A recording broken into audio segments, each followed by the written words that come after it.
Rosh Hashanah, the beginning of the year. It is a Yom Adin, a day of judgment. And when one is in a courtroom and charges are laid against them, they begin to analyze themselves and their deeds.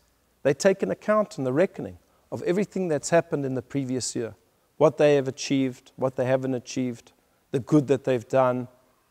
Perhaps they could have done better, the sins that they did. And all of this they are considering. And as they're considering, they're saying to themselves, you know what? This year is the year.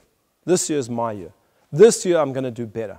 I'm going to improve in whatever it is. I'm going to improve my relationships with my family.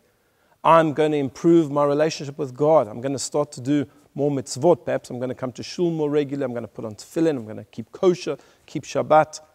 You start to make all of these resolutions. And you do it with goodness of heart, with goodwill, and with sincerity. But then, very soon after Rosh Hashanah, you find yourself going back into your old habits. We are all creatures of habit. And that a lot of these resolutions that you made simply are not fulfilled. And then you get to the next Rosh Hashanah, and you find that you're pretty much the same person that you were the previous Rosh Hashanah. This is something that's very difficult for people and makes these festivals, specifically Rosh Hashanah, such a difficult time. Let's try to understand this. Let's look at the name of the festival, Rosh Hashanah.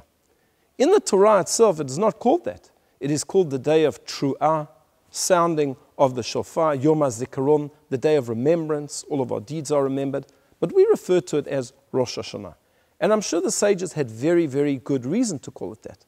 Well, Rosh is the head, but Rosh means the beginning. This is the beginning. And if we understand that this is the meaning of Rosh Hashanah, that it's the beginning, we will perhaps understand why it is so difficult to keep these resolutions. If we go back to Parshat Yitro, just before the Jewish people were to receive the Torah, Moshe goes up to Mount Sinai, and Hashem says to Moshe, I'm going to now present to you a mission. Take it to the Jewish people.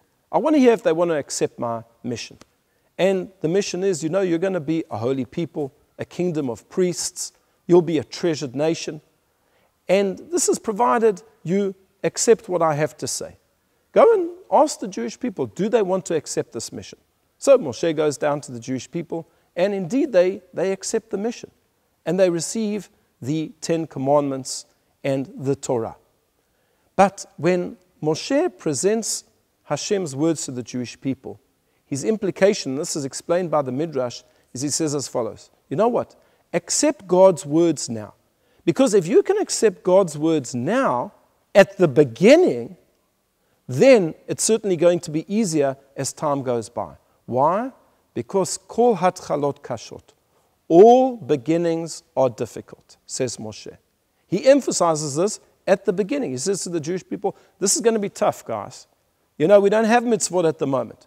We're suddenly going to get 613 commandments. It's going to be hard.